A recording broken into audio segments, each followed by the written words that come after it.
ស្នងការ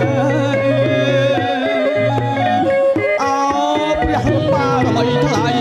នៅឋានណាចុះមករក្សាកូនចៅប្រុសស្រីអោ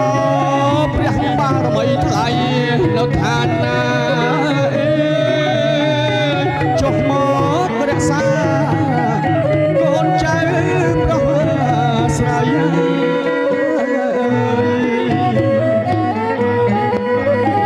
ស្រីខ្មៅ